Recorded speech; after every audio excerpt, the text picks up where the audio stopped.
Comenzando a transmitir.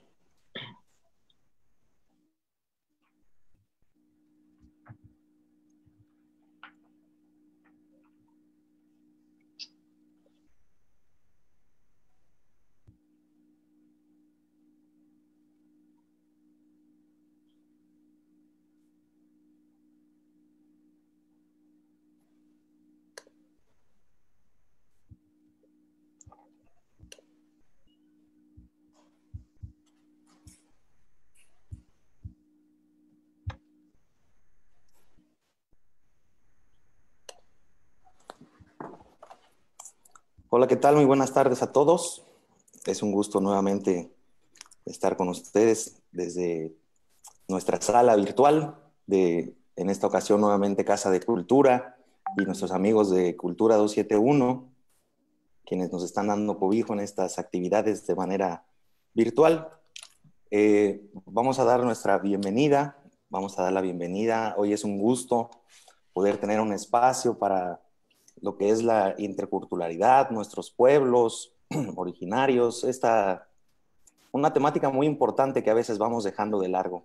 Nuestro México lo conocemos es de muchas formas, pero esta es una mirada, una perspectiva muy importante para todos.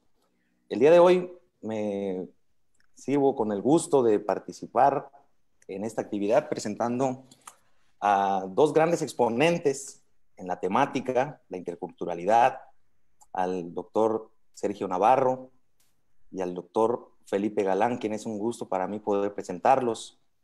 Quiero darles una pequeña reseña, aunque sabemos que su trayectoria, su currículum es amplio. Vamos a dar una pequeña semblanza de su participación y de su vida académica y demás. Sergio Iván Navarro Martínez es doctor en Ciencias Sociales y Humanísticas por el Centro de Estudios Superiores de México y Centroamérica de la Universidad de Ciencias y Artes de Chiapas.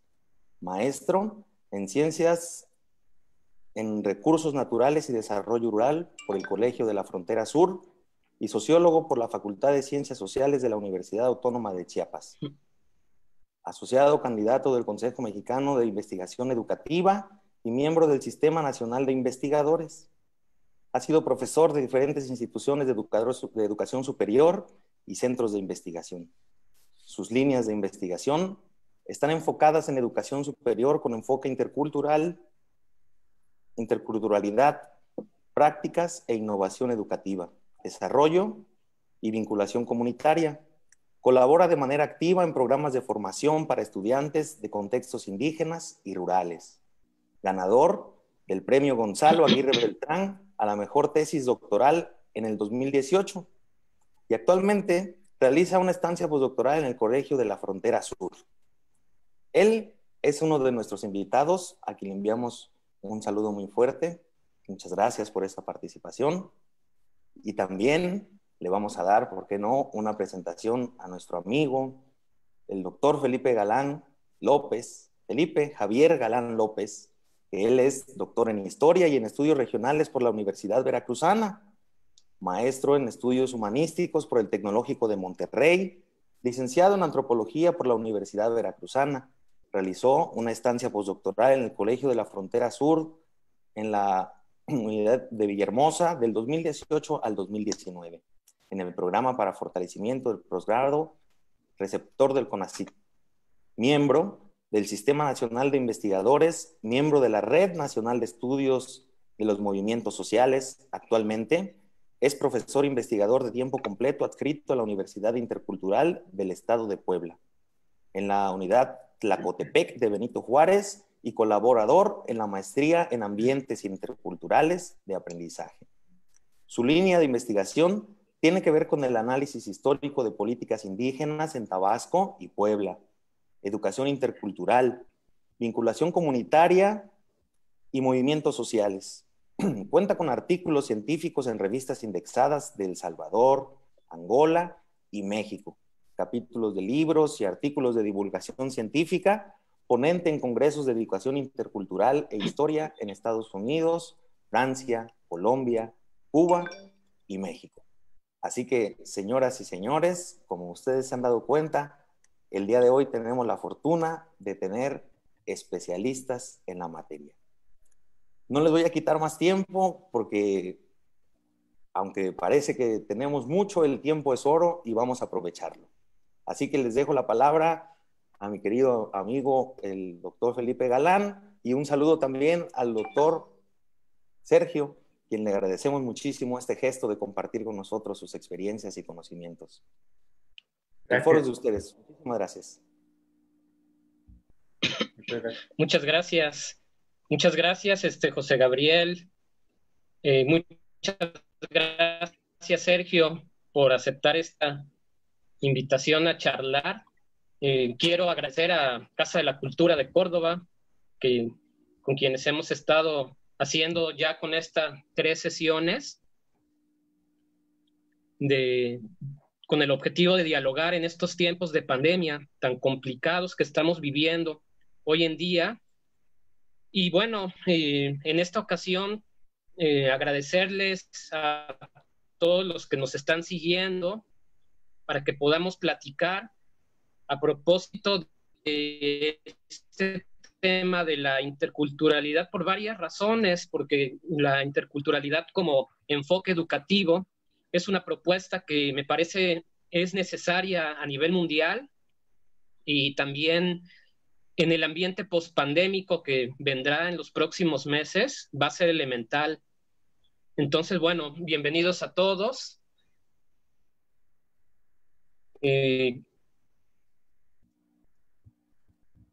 Sergio Navarro es, además de, y conozco desde hace ya varios años, a Sergio lo conocí en un concurso precisamente en la Universidad Intercultural del Estado de Tabasco, hace ya 13 años. Recuerdo mucho la ocasión en que habíamos ambos ido a participar para un espacio ahí en la Intercultural del Estado de Tabasco y regresamos, tomamos el mismo camión, el camión transporte de Oxolotán, el poblado Oxolotán, donde está la sede de la Universidad Intercultural del Estado de Tabasco, hasta Villahermosa, y fuimos platicando como si nos conociéramos desde hace muchos años.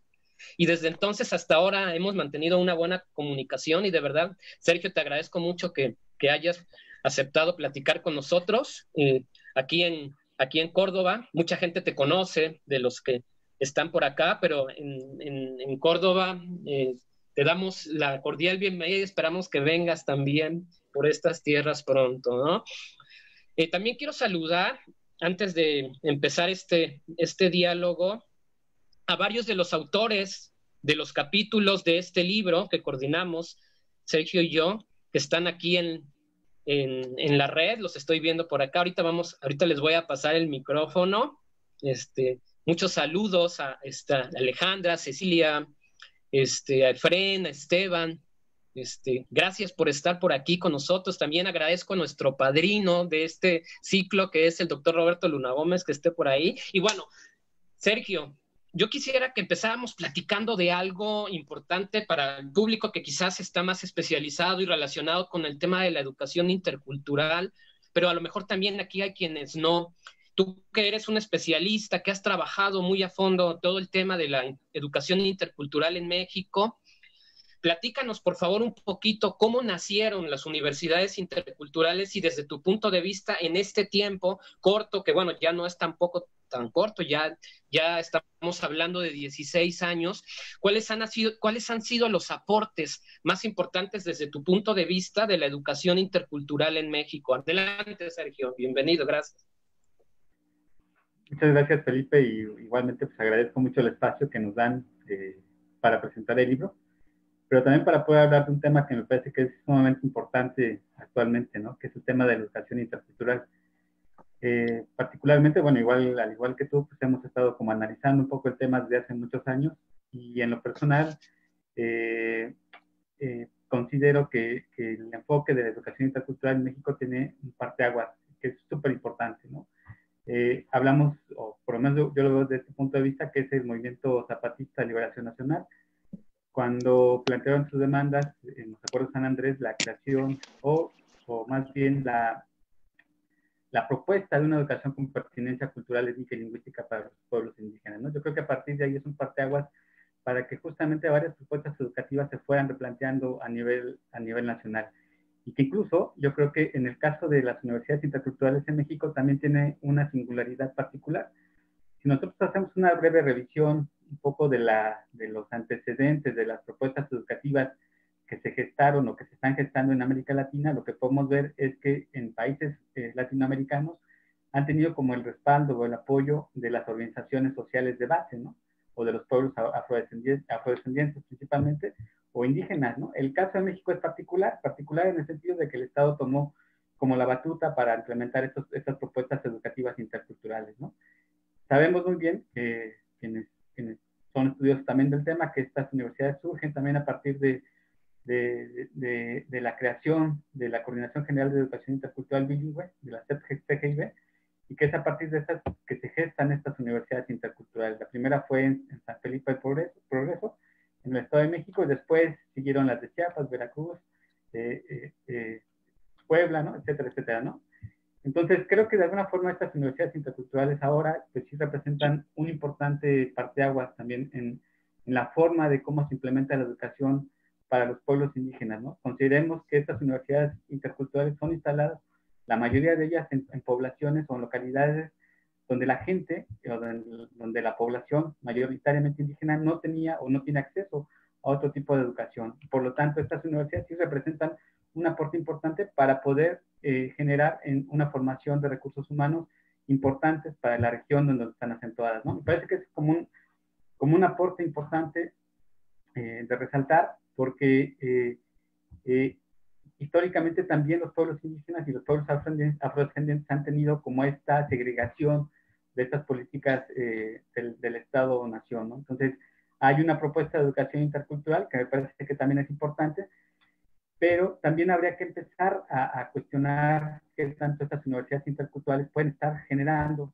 transformaciones al interior de los contextos comunitarios en donde están insertadas. Me parece que ese es el reto ahora, ¿no? Un primer reto me parece que ya queda un poco superado en el sentido de que se instalan en un contexto de diversidad social y cultural. Ahora, un segundo reto sería cómo estas universidades están promoviendo situaciones de cambio reales al interior de los contextos en donde están ubicadas, ¿no? Yo creo que ese hoy justamente uno de los retos y desafíos a los que actualmente se enfrentan estas universidades interculturales.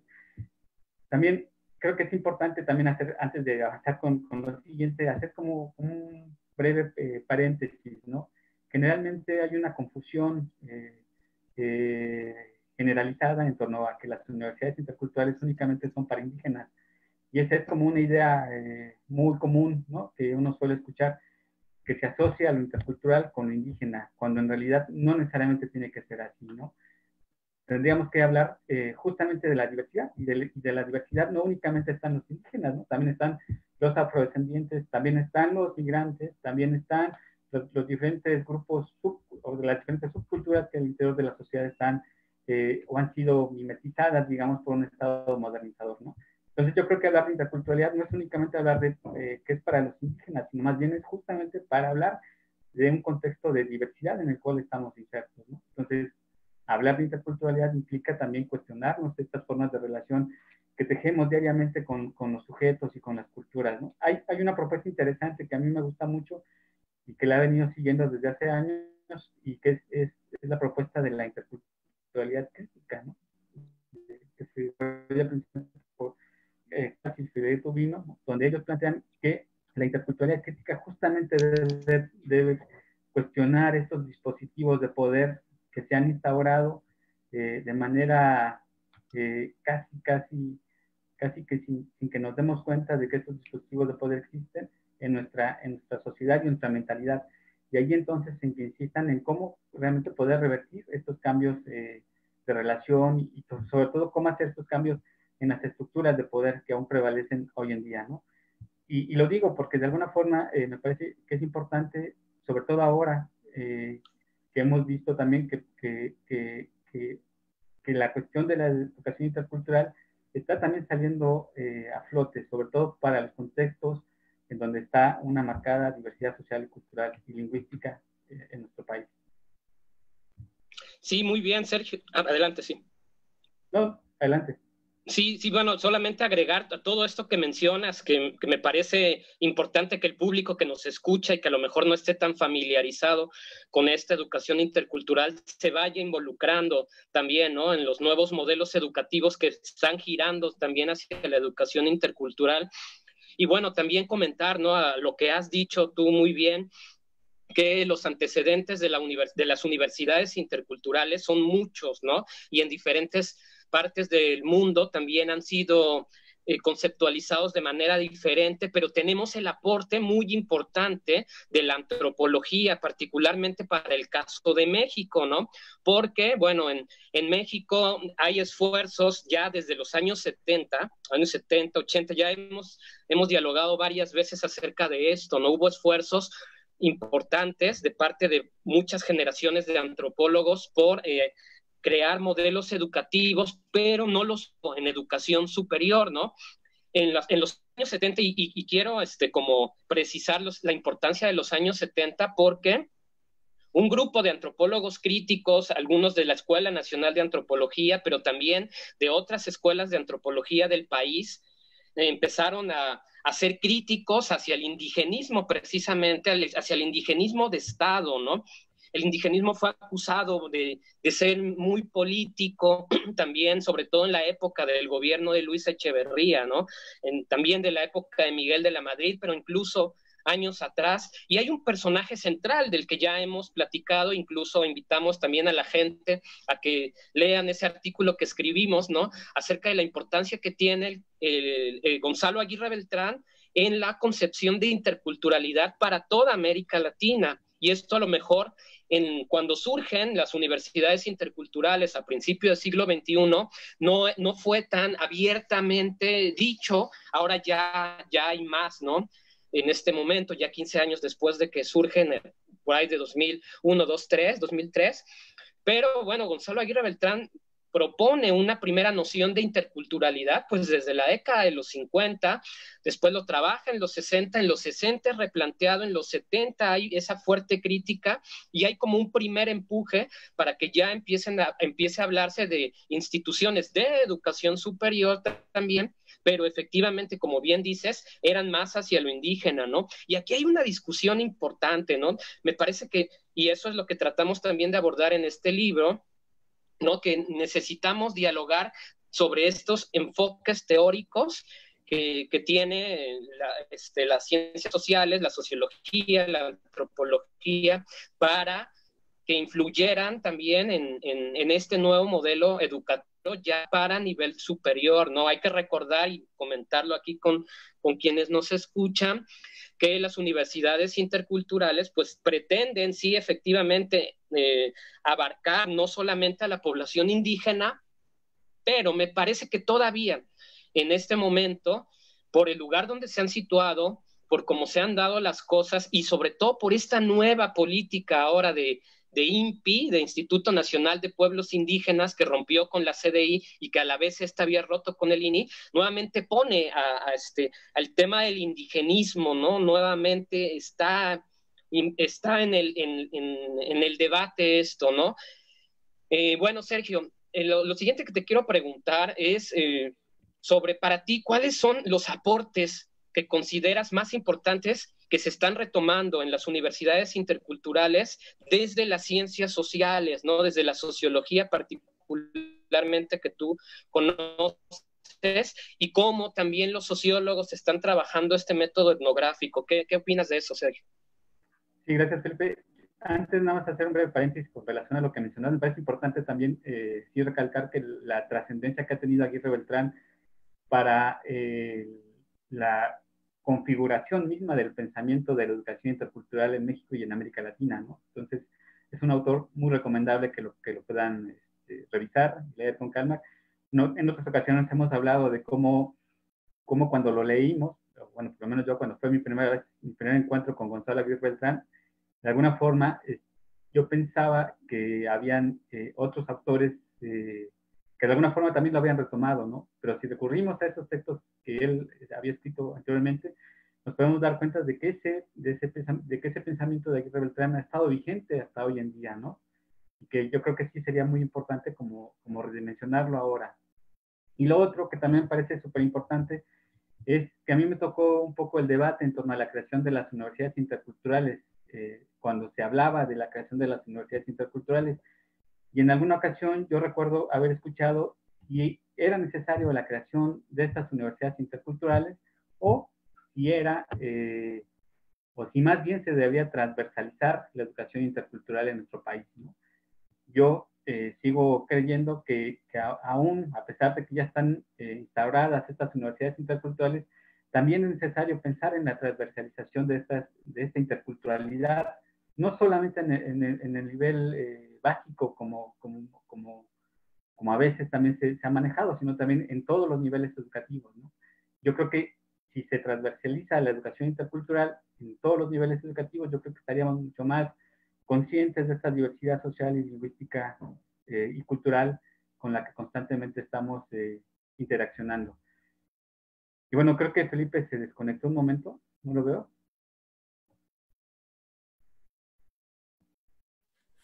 Me parece que sí, seguramente tuvo alguna situación con su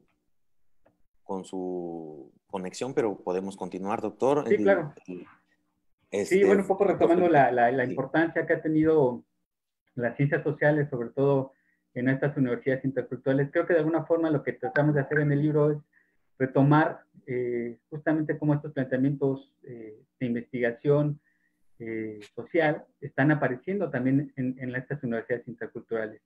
En lo personal, considero que cuando hablamos con Felipe sobre la posibilidad de hacer el libro sobre etnografía e interculturalidad, no dimensionamos mucho los alcances que podía tener este libro.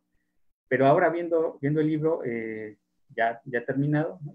Los autores no nos dejarán mentir, me parece que hay una amplia gama para los estudios sociales y comunitarios que desde las universidades interculturales se están gestando.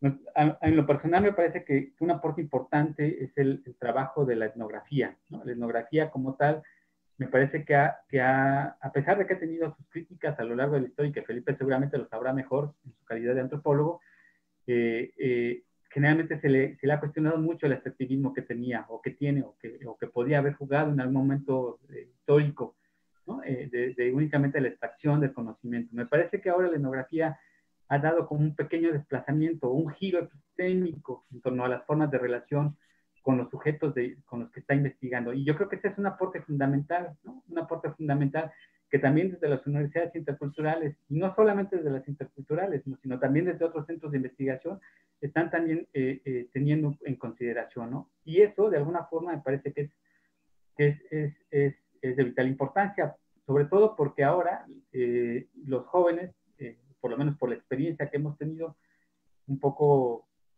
favorable al hacer trabajo de campo en las universidades interculturales, también nos hemos encontrado, o por lo menos yo me he encontrado, con que los jóvenes no únicamente ya están dispuestos a dar información, sino también a participar activamente en la construcción de estos datos, ¿no? Y yo creo que ese es como un aporte fundamental. ¿Ah, ya regresó Felipe?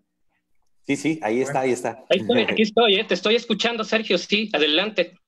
Perfecto, entonces, yo creo que ese es un aporte importante, ¿no? En el sentido de que ahora se están reconfigurando las nuevas formas de hacer investigación en los ámbitos comunitarios, sobre todo en ámbitos donde también ahora no podemos negarlos, que también estos contextos comunitarios están mediados por un contexto de violencia, ¿no? Y un contexto también donde hay una marcada desigualdad social. Entonces, frente a estos escenarios, una pregunta yo creo que importante y trascendental es qué papel tiene la etnografía y qué papel tiene la interculturalidad en estos escenarios. Y yo creo que justamente esta combinación de etnografía e interculturalidad busca acercarse a relaciones más dialógicas, ¿no? Con estos sujetos con los que está interactuando, ¿no? No únicamente con el fin extractivista, sino más bien con el fin de poder construir realmente soluciones creativas a las problemáticas que se están enfrentando. Y yo creo que el libro también, de alguna forma, tiene como esta particularidad. Si ustedes lo leen, tiene como esta particularidad de tener o de reunir trabajos que abordan la etnografía y la interculturalidad desde diferentes enfoques y desde diferentes posicionamientos, ¿no? Yo creo que un posicionamiento transversal es como esta etnografía colaborativa, ¿no? que aparece en muchos de los capítulos, pero también aparece como un cuestionamiento al papel que están haciendo los investigadores dentro de este contexto comunitario, ¿no? Y en ese sentido hay un trabajo también de José Cordero, donde él mismo se cuestiona desde su papel, desde el punto de vista del nativo, ¿no? Como él se autodenomina Zoque, ¿no? Y como Zoque se pregunta qué tanto han escrito de verdad sobre mi pueblo, ¿no? Entonces yo creo que justamente ese cuestionamiento que se hace uno de los autores es una invitación a querer transformar estas formas de relación, estas formas de investigación en estos contextos que están mediados justamente por una desigualdad, por una diversidad y por un contexto también de violencia, ¿no? Y ahora le podemos sumar en un contexto de pandemia, ¿no? O sea, por el COVID-19, ¿no? Sí, definitivamente me parece que la etnografía también se ha ido adaptando, ¿no? a las nuevas realidades, ¿no? Indudablemente desde el siglo XIX, siglo XX, sobre todo esa primera mitad del siglo XX, cuando tenemos los grandes antropólogos clásicos haciendo y utilizando etnografía en varias partes del mundo, muchos llegaron a México. Y en ese contexto, ya también de la mitad del siglo XX, es en el que tenemos, ¿no? a muchos de los grandes antropólogos mexicanos, ¿no? que en algún momento, seguramente por sus cabezas, debió haber pasado en tener centros educativos de nivel superior en comunidades rurales y en otros contextos que no solamente fueran los urbanos, ¿no? Creo que eso es muy importante. La etnografía, sin embargo, ahí caminó también, siempre situando a esto de lo exótico, ¿no? Que tanto trabajó la antropología de todo el siglo XX, pero para el siglo XXI ya tenemos otra dinámica, ¿no? Hay otra dinámica muy distinta y la etnografía empieza a tener una importancia fundamental en el sentido en que retoma también nuevas propuestas de otros países. Sergio, no sé ahí tú cómo la ves también, ¿no? Pero particularmente, para quien no esté tan especializado, los trabajos de Geertz, ¿no? Toda esta antropología simbólica y toda esa escuela y muchas otras escuelas que han venido a México, América Latina, Europa, a muchos lugares. Yo creo que la etnografía y la interculturalidad están tomando nuevos matices, nuevas formas a nivel mundial, ¿no? Y particularmente en México, pues se están acompañando este proceso, ¿no? Sergio, para ti, ¿cuáles serían, y aquí entramos a un tema que me interesa mucho conocer tu punto de vista, cuáles serían los aportes más importantes de los investigadores dentro de las universidades interculturales? ¿Cómo ves ese panorama? Lo hemos discutido nosotros, lo hemos platicado muchas veces, pero ¿cómo ves tú el desarrollo de la investigación dentro de las universidades interculturales? Porque es uno de sus objetivos principales también, ¿no? La producción de conocimiento, el retomar estos saberes ancestrales, etcétera, ¿no? ¿Cómo ves ahí, Sergio? ¿Cómo ves ese panorama de las universidades interculturales en general? ¿Qué opinas de esto? Bueno, Felipe, esto ha sido un tema de muchas horas de charla entre nosotros, ¿no? Y yo creo que sí es importante dimensionar también, ¿no? El papel de estas universidades en los contextos donde están interactuando. Y por lo tanto también habría que dimensionar el papel o la importancia que puedan jugar en la creación de nuevos conocimientos sobre esa realidad. Un poco, y esta es mi opinión personal, yo creo que sí, lo que yo he visto es que hay mucha investigación sobre las universidades interculturales, pero desde afuera, ¿no? Yo creo que sí faltaría como apuntalar un poco más las investigaciones de las mismas universidades interculturales dentro de las universidades interculturales, ¿no? Y lo digo porque también, quizás un poco también hablando de nuestra experiencia que hemos tenido como profesores de una universidad intercultural, ¿no? Generalmente también no hay como muchas oportunidades o muchas posibilidades de hacer investigación dentro de las universidades interculturales, ¿no? y lo digo porque de alguna forma también la carga horaria a veces es un poco sobrepasada, ¿no? Y que no permite entonces como generar otros contextos que te permitan hacer como una investigación. Pero yo creo que sí hay un papel importante en el sentido de que quienes de alguna forma están participando en una universidad intercultural sí deberíamos asumir o deberían asumir como el compromiso de realmente de hacer como una investigación desde las propias universidades interculturales. Y yo creo que ahí está como uno de los grandes desafíos que ahora enfrentan las universidades interculturales, en cómo realmente poder hacer un esfuerzo de investigación, pero no únicamente una investigación en términos productivistas, sino también una investigación que realmente sea como un proceso de acompañamiento con las comunidades. Yo creo que ese también sería como uno de los grandes retos de estas universidades interculturales, en el sentido de que sí tendrían que incentivar el acompañamiento entre las universidades, entre los docentes, estudiantes y organizaciones sociales con las que están en contacto. Me parece que ahora están como todos desarticulados, ¿no? Y que cada quien hace aportes desde sus diferentes ámbitos, pero yo creo que el reto justamente es cómo poder articular y cómo poder generar una sinergia entre todos estos grupos y sectores que participan en un contexto comunitario o en un contexto social mucho mayor. Y lo hablo porque creo que sí es importante entonces hacer énfasis que los procesos de investigación no deben ser en solitario, ¿no? Como convencionalmente se hacen en otras universidades, sino más bien creo que debe ser como un producto de un acompañamiento real, ¿no? Con las comunidades, con las organizaciones, con los grupos de trabajo. Y que yo creo que allí los estudiantes tienen un papel súper importante, ¿no? Y de ahí, porque no únicamente es una investigación del docente, más bien es una investigación del estudiante, interacción con las comunidades, organizaciones, grupos o sujetos sociales con los que está trabajando constantemente, ¿no? Y el docente yo creo que sí tendría que tener un papel de mediador, de acompañamiento con los estudiantes, ¿no? Para que realmente se pueda gestar un proyecto, o un proyecto, sí, académico, que pueda resultar en una publicación. Sí, definitivamente. Yo creo que hace falta, ¿no? Hace falta discutir incluso al interior sobre lo que se está entendiendo como ciencia. Yo, bueno, te platico, este semestre ahí en la Intercultural del Estado de Puebla, di un curso sobre etnociencia y pues abordamos esto. Lamentablemente nos agarró a media pandemia, ¿no? Y ha sido complicado todo esto, pero me parece que es muy importante porque si para las universidades interculturales la producción del conocimiento es uno, porque no solamente esto, ¿no? Sino creo que es uno de sus puntos también importantes.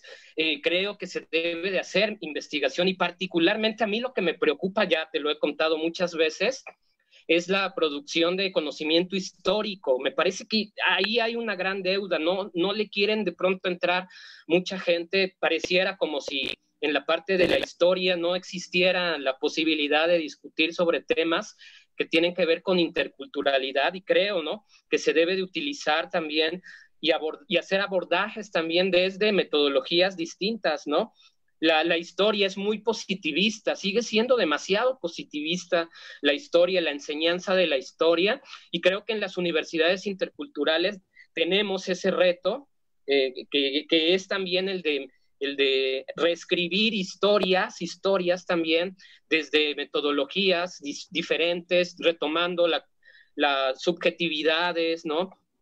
Creo que en el ámbito antropológico, sociológico hay mucho, ¿no? Pero en la parte histórica, particularmente, es algo que se debe de incluir más en los debates, incluso en los mismos debates que se han generado a través de muchos de los investigadores que están trabajando en universidades interculturales y en los propios congresos a veces de educación intercultural, donde de pronto no sabes dónde meter en las convocatorias, quiero decir, ¿no? No sabes de pronto dónde puede caber, ¿no?, un tema, porque muchos son temáticas relacionadas a cuestiones actuales, y yo creo que ahí hay una deuda todavía, hay mucho trabajo y muchos retos en el campo de la investigación, ¿no?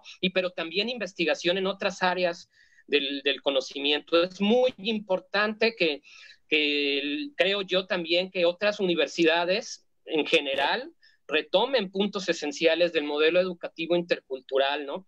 ¿Por qué? Porque también es nuevas formas de generar investigación, saberes y conocimientos, precisamente porque los saberes locales tenemos muy claro que la ciencia positivista, esta ciencia decimonónica, a pesar de toda la discusión, y esto me parece increíble, ¿no? De toda la discusión del siglo XX, siga quedando fuera de pronto en el caso de la historia, ¿no? Entonces, bueno, ahí me gustaría mucho que quienes nos están escuchando, pues también le entren a este debate, ¿no? Sergio, vamos a platicar un poquito del libro, ya que están por aquí algunos de los autores también, y también veo por acá que nos acompañan muchos compañeros y colegas y amigos. Por ahí veo a Jaime, está Gunter Díez, muchos saludos también, está David López Cardeña, también antropólogo de la Universidad Veracruzana, fue mi maestro también.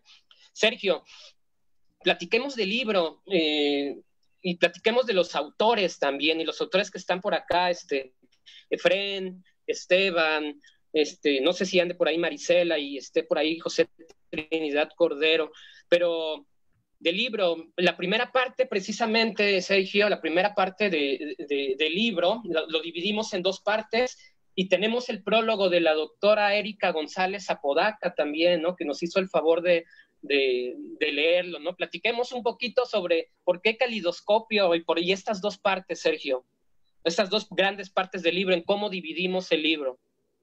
Sí, claro, Felipe. Bueno, pues en la verdad, un poco, a lo mejor también un poco del contexto histórico, que justamente ahorita hablabas de la necesidad de cómo historizar, ¿no? En las mismas universidades interculturales también podríamos historizar un poco sobre el libro.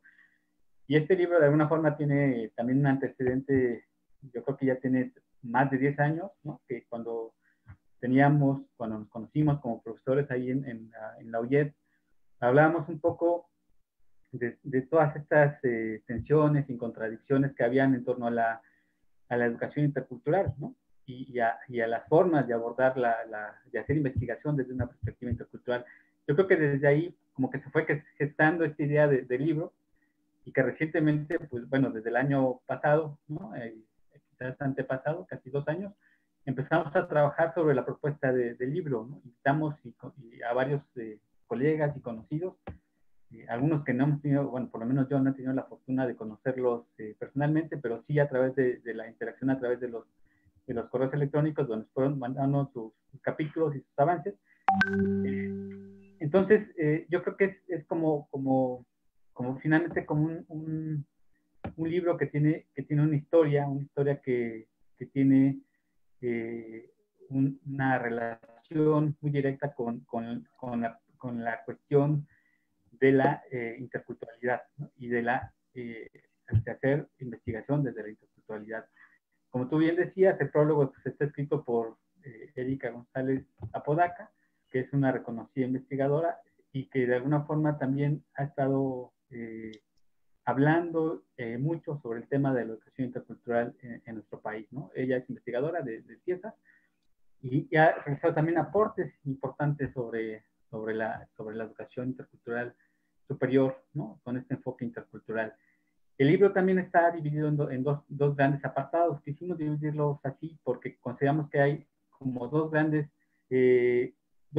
vertientes que nosotros identificamos a partir de la llegada de los escritos que nos fueron que fuimos recibiendo. Uno, como experiencias que van surgiendo desde un contexto comunitario, por eso se llama así, experiencias comunitarias desde una perspectiva etnográfica e intercultural, que ahí de alguna forma resume algunos trabajos que tienen que ver un acercamiento con un contexto mediado o en disputa, ¿no? En algunos casos, por la imposición de algunos proyectos transnacionales, ¿no? O incluso por la aplicación misma de una propuesta educativa bajo una perspectiva intercultural. Y la otra parte tiene como la idea de pensar sobre relacionamientos teóricos y metodológicos en torno a la investigación etnográfica, ¿no? Digamos, estos son como los grandes ámbitos que aborda el libro, y el libro justamente está pensado, para conocer un poco qué tanto estas experiencias se están posicionando en un contexto comunitario, pero desde una perspectiva etnográfica intercultural, y la otra más un poco en torno a la reflexión, en torno a estos posicionamientos en torno a la interculturalidad y etnografía. Entonces aquí tenemos, bueno, igual no sé cómo ves, Felipe, pero veo que hay algunos autores, autoras de los capítulos que quizás podríamos darles la palabra a ellos, a ellas, ¿no? Para que nos hablen un poco sobre el Sí, capítulo. claro. Sí, sí, adelante, porque queremos escucharlos, ¿no? Y porque además siempre pensamos que la cuestión colaborativa es esencial, ¿no? En las universidades interculturales, y eso es lo que también nosotros buscamos, el proceso ha sido colaborativo. Entonces, adelante, sí, sí, yo quisiera escuchar también por aquí, si quieren opinar,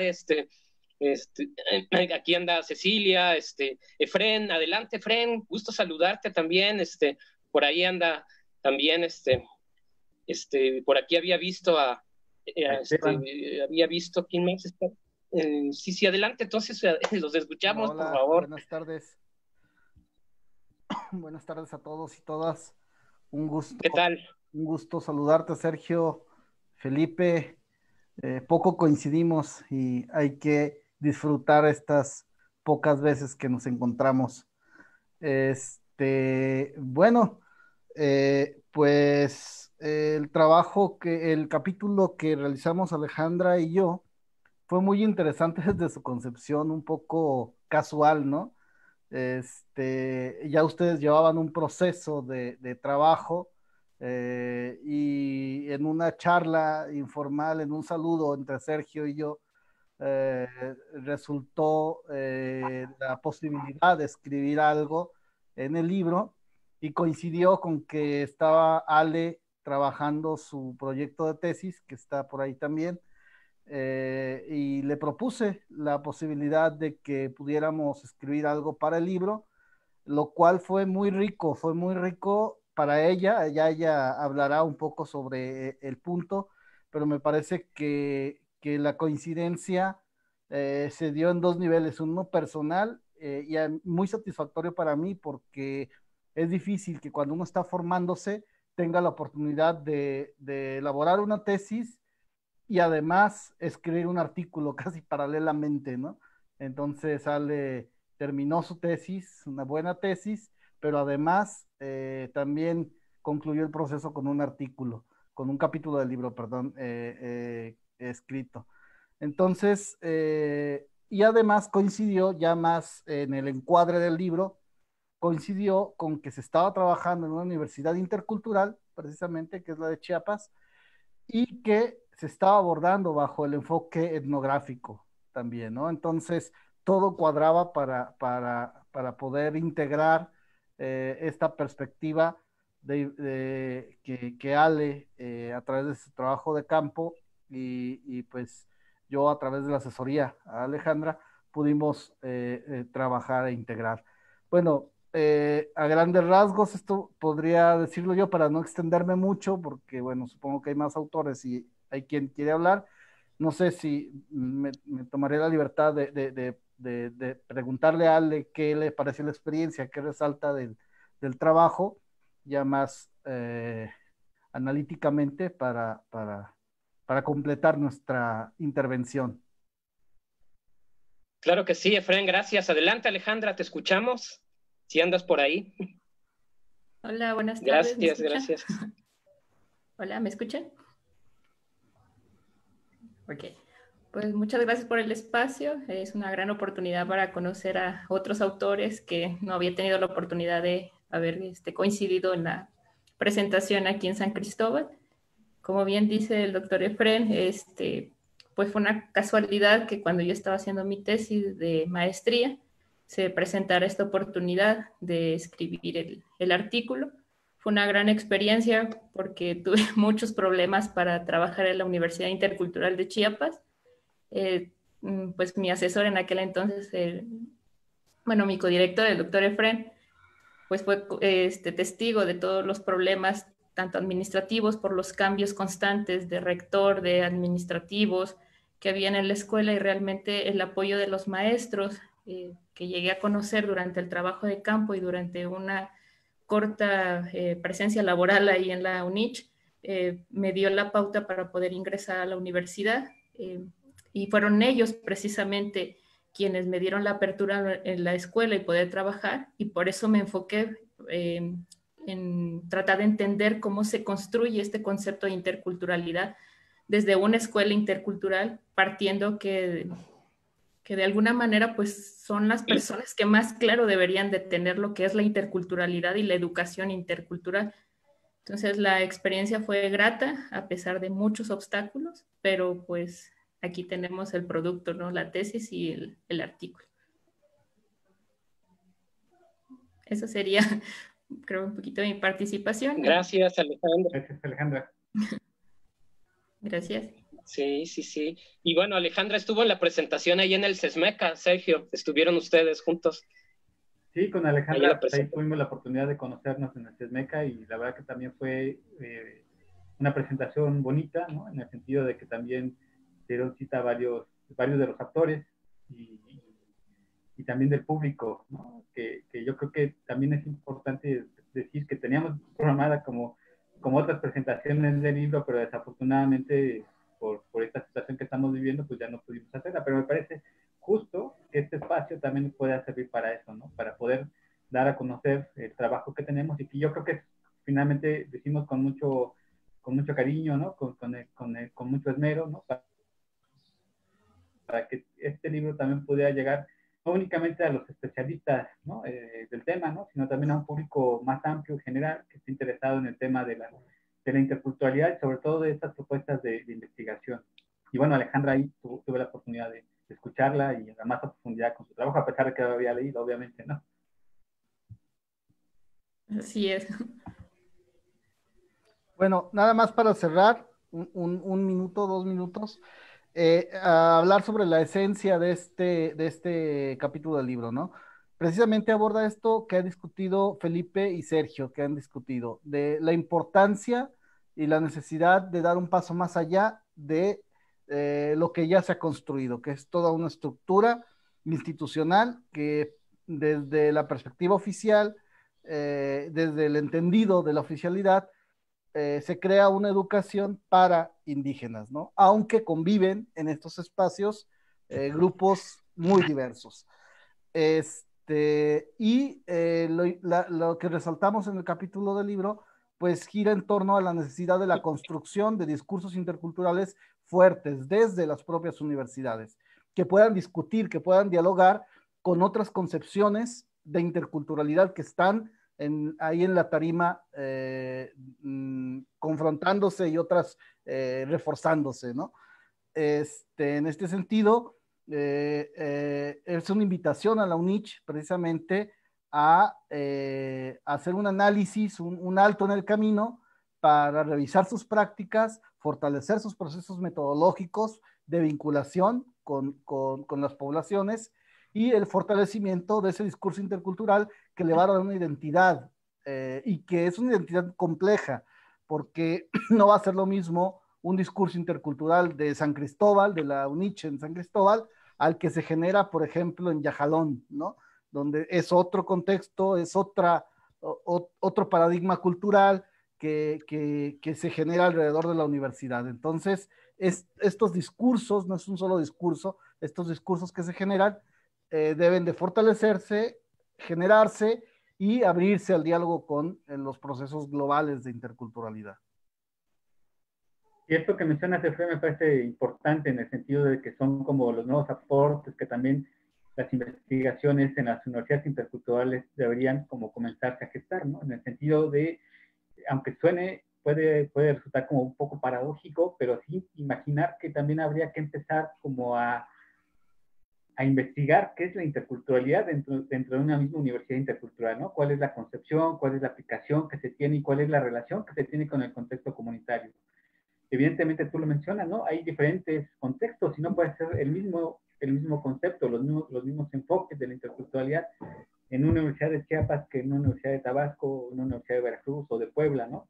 Cada una tiene un contexto particular y desde esa particularidad del contexto me parece que es importante debatir y cuestionar y construir un concepto de interculturalidad, ¿no? Es decir, hablando metafóricamente, construir desde abajo, ¿no? De abajo para arriba, ¿no? No de arriba hacia abajo, como convencionalmente se ha construido la interculturalidad interculturalidad de nuestro país, ¿no? Entonces, en ese sentido me parece que es un aporte importante el capítulo que ustedes realizan, ¿no? Sí, sin duda alguna, sin duda alguna, porque además creo que la Universidad Intercultural de Chiapas es una de las más cuestionadas, ¿no? Por el momento en que surge también, ¿no? En el contexto en el que surgen las universidades interculturales, por la cuestión del zapatismo también. San Cristóbal de las Casas en un primer momento, pero también otros de los lugares donde están situadas estas nuevas unidades académicas representan grandes problemáticas, ¿no? Es importante. Chiapas es fundamental en toda la historia reciente de las investigaciones y de las universidades interculturales. Muchas gracias, Alejandra, muchas gracias, Efrén. Y quisiéramos ver si Esteban, ¿te animas por ahí, Esteban? No sé si ande Marisela por ahí, estoy aquí checando, de Quintana Roo, que nos pueden platicar también. Esteban, Cecilia, ¿estás por ahí? Cecilia, adelante, no sé si quieres platicarnos algo del capítulo que Claro. escribiste. Adelante. Hola, buenas tardes. Pues mi nombre es Cecilia Medina, soy de la Universidad Intercultural Maya de Quintana Roo. Nuestro trabajo precisamente se da en el momento en que tenemos que actualizar el plan de estudios de la universidad ante la CGIB, y esta investigación surge como parte de ese proyecto. Queríamos saber cómo estaba resultando, qué repercusión estaba teniendo en nuestros estudiantes, pues toda la instrucción que dábamos en la universidad, sobre todo enfocada a la vinculación comunitaria, y cómo el método etnográfico influía en los estudiantes a la hora de realizar sus prácticas. Pero no solo eso, queríamos saber si luego la aplicaban en sus trabajos cotidianos, ¿no? Cuando salían de la universidad, ¿qué sucedía con el método etnográfico? ¿Realmente lo aplicaban o solamente era algo que nosotros creíamos que necesitaban? Entonces nos dimos a la tarea de realizar sesiones participativas con los egresados de la universidad. Con estudiantes lo dividimos en tres foros. Uno fue con los estudiantes, otro con los egresados y también con las personas que estaban contratando a los egresados de la universidad, ¿no? Tuvimos la fortuna de ver que nuestros estudiantes, o sea, tuvimos muchos datos interesantes. Más del 90% salían y encontraban trabajo casi al momento de salir de la universidad. Ese es un buen dato. Ahora bien, lo que sí pudimos ver es que la gran mayoría no se estaba enfocando precisamente a trabajar en sus proyectos de turismo que hacían durante la tesis, sino que o se contrataban como estudiantes, como profesores de turismo, se dedicaban a la educación, o bien se iban a los lugares turísticos de Quintana Roo. Como bien decían, nuestro contexto es completamente diferente al de Chiapas. Se requieren muchos egresados, sobre todo por parte del turismo de aventura, y esto nos dio una pauta para trabajar mucho más, reforzar la parte del turismo cultural, del turismo de historia, a la vez que seguir dando las asignaturas de turismo de aventura, ¿no? Entonces fue interesante el trabajo, nos dimos cuenta de que cuando salían sí estaban empleando mucho de lo que aprendían durante los talleres de vinculación comunitaria. Ellos, los egresados, afirman que les sirve como una herramienta posterior a egresar, y también nos ayudó mucho también a reajustar precisamente este plan de estudios. ¿Cuáles eran las herramientas que los egresados estaban pues demandando más? ¿Cuáles son las que los estudiantes en su propia experiencia dicen que necesitan a la hora tanto de encontrarse en la universidad como posteriormente para hacer las prácticas durante el taller de vinculación? Y también pudimos trabajar con los que están contratando, con los empleadores, y ellos también nos mencionaban su punto de vista de lo que ellos requieren como herramientas para que los chicos puedan trabajar con ellos. Afortunadamente pudimos también retomar el hecho de que los chicos necesitaban trabajar mucho en los talleres de elaboración, evaluación y gestión de proyectos para que saliendo de la universidad pudieran tener las herramientas y trabajar en los proyectos que necesitan en su comunidad, ¿no? Esta fue una gran experiencia, así que les agradecemos mucho la oportunidad de darles a conocer pues los trabajos que estamos realizando. Si tienen alguna duda, con mucho gusto. De eso se trata, que sea un diálogo abierto entre todos los que nos dedicamos a esta parte del trabajo intercultural. Muchas gracias.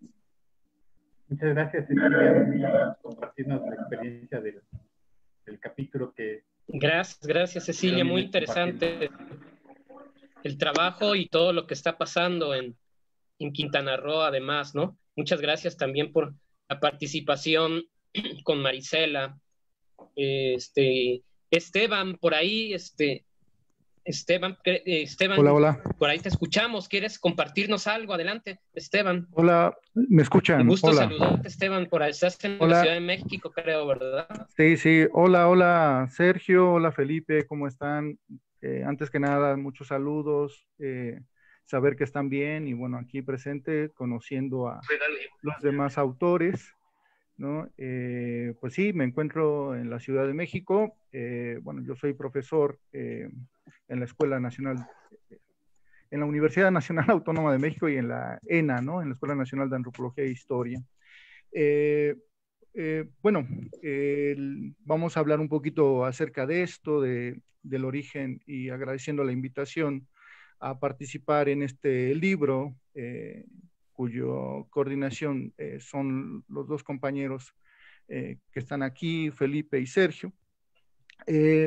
Agradezco antes que nada esta invitación, ya que yo no soy especialista en educación, sino en el ámbito de estudios de la salud, antropología médica específicamente, ¿no? O salud intercultural, que ahí es donde comúnmente me inclino, pero mi experiencia fue muy cercana, ya que yo fui profesor, al igual que los dos coordinadores, en la UIET, ¿no? En la Universidad Intercultural del Estado de Tabasco. Y bueno, como etnógrafo, como especialista en el campo de la investigación social, así como en la epistemología, pues comencé a explorar, ¿no? el ámbito y la relación con los estudiantes, la dinámica que se da en esta institución, así como también el estar ahí, ¿no? El convivir, estar de cerca y darme cuenta de todo el proceso de la construcción de lo que se entiende como interculturalidad, desde el discurso, de las instituciones, pero también desde la construcción que generamos nosotros como docentes, ¿no? Como aquellos estudiosos de las realidades socioculturales. Entonces, para mí fue bastante interactivo reflexionar en esta experiencia que encontré cuando estuve como docente, ¿no? Aquella cercanía, acercamiento principalmente con los estudiantes y compañeros docentes, ¿no? Y observar toda esa realidad. Mi participación de ahí se desenvuelve principalmente a observar esto que podíamos entender como fronteras epistemológicas, algo que ya los compañeros que me antecedieron han notado, ¿no? Las distintas polaridades en la construcción de aquello que entendemos como interculturalidad, ¿no? O cómo se construye al interior de cada realidad sociocultural, ¿no? Estas dimensiones que son importantes de comprenderlas, desde un discurso académico, un político y una vida sociocultural, ¿no? De interacción, ¿no? Entonces todo esto siempre me ha parecido bastante interesante. Y bueno, esto es lo que traté de plasmar en este capítulo. Y me pareció bastante importante hacer toda esta memoria de recuperación etnográfica, ¿no? De esas vivencias, de las peripecias que uno tiene que afrontar en una realidad muy distinta a la que cada uno pertenece, ¿no? Aunque bueno, hoy en día, bueno, mi situación de origen es mixteco-popoloca, y que hay Felipe por ahí, anda en esas regiones, ¿no? Pero bueno, digamos que estas realidades que uno tiene nos llevan a plantearnos, ¿no? Este diálogo con las personas, con la gente del lugar, con los estudiantes y entender su forma de vida y escucharlos, ¿no? También, ¿qué es lo que te dicen, ¿no? O sea, ¿qué es para ellos la interculturalidad y cómo la viven o cómo la vivieron y cómo la cuestionaron? Porque también eso es importante entenderlo. Comúnmente escuchamos o leemos alrededor del discurso intercultural lo bueno, lo bonito, lo romántico, eso que también parecería un neoindigenismo que ya han planteado Sergio y Felipe en sus textos. Y bueno, uno lo ve y dice, pero espérate, no es tan así, no es tan romántico, es muy complejo, ¿no? Se enfrentan a nuevas realidades, a unos choques también culturales para muchos, ¿no? Llegan a nuevas situaciones, barreras, dificultades, situaciones de vida que no habían antes vivido. Entonces, esto genera estas cuestiones de entender esto que se les está planteando como interculturalidad, ¿no? Porque muchos llegan con carencias a estos nuevos lugares donde están ubicadas las universidades, ¿no? Esto es importante entenderlo. Para mí fue importante que ellos me dijeran si realmente se sentían interculturales. Ellos me decían, bueno, es que si yo no hablo una lengua indígena no tengo oportunidades, porque si observo a alguien que habla una lengua indígena, ¿no? Una lengua originaria, inmediatamente a él le dan acceso a ciertos espacios en la universidad y yo me siento rechazado. Cosa que son perceptibles quizá desde un punto de vista particular, pero eso es importante también entenderlo, ¿no? Muchos dicen, bueno, yo soy originario zoque, pero no hablo el zoque, ¿no? O sea, comúnmente la recuperación lingüística, dicen, bueno, y a quien le están dando oportunidad es aquel que es hablante. Entonces, estas cuestiones de entenderlo. Entonces, para mí fue bastante enriquecedor hacer toda esta memoria, hacer uso de herramientas tecnológicas para poderme volver a comunicar con ellos. Esto que hoy en día podemos llamar etnografía virtual, ¿no? Estas herramientas como lo que estamos haciendo hoy en Zoom, con otros medios, ¿no? Hasta con la misma llamada telefónica, oye, ¿cómo estás? ¿Me puedes volver a recordar tu experiencia? Y lo hacían, ¿no? Compartieron muchos de estos hoy egresados, muchos de ellos ya laborando, otros a través de las técnicas de bola de nieve, comentándome con nuevos estudiantes, ¿no? Pero todo esto fue una forma de entablar el diálogo con la formación y la educación intercultural, ¿no? Y con esta experiencia que tuvimos al estar ahí, ¿no? Como profesores, ¿no? Y como amigos, porque entablas esta relación de amistad. Bueno, esto también en etnografía, bueno, hay quienes hablan de una etnografía activista, que es a la que yo me adscribo comúnmente, participativa, no tanto en el proceso de distanciamiento del diálogo del método, ¿no? Del científico y el informante, no, aquí es el activismo como tal, ¿no? Formado en esa escuela progresista, ¿no? Que tiene que ver con la ENA, ¿no? Entonces, por lo mismo, pues ahí estamos y bueno, diría que falta más por reflexionar en este tipo de barreras epistemológicas de la construcción, ¿no? Porque comúnmente dialogamos más los que estamos en la academia, más que los que están ahí, como ya lo mencionó Sergio, ¿no? Desde la base, desde el núcleo de lo que viene siendo la interculturalidad, que son los estudiantes, ¿no? Y bueno, con esto, digamos que cierro mi participación y agradezco la invitación, ¿no? Y qué bueno saludarlos. Gracias, Esteban. Un gran gusto coincidir contigo, ¿no? Y hablar siempre de Tabasco es, híjole, es tremendo. Me encanta a mí el tema de Tabasco y coincidimos también en aquella ocasión en la Ciudad de México, en el Congreso, donde nos vimos y espero verte pronto también en algún otro evento. Y sí, efectivamente, Tabasco es importante, ¿no? Yo creo que la Universidad Intercultural del Estado de Tabasco en las discusiones que se han generado alrededor de las universidades interculturales juega un papel central, ¿no?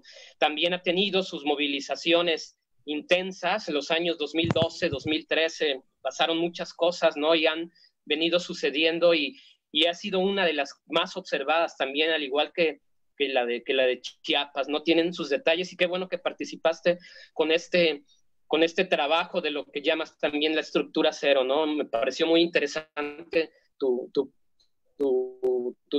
trabajo. Bueno, Sergio, no sé si alguien más ande por ahí de los autores, yo aquí checando, nos falte alguien, pero ahorita volvemos a hablar con todos, pero Sergio, yo quisiera que retomáramos un punto ya casi final de los que me planteamos para esta charla, Sergio.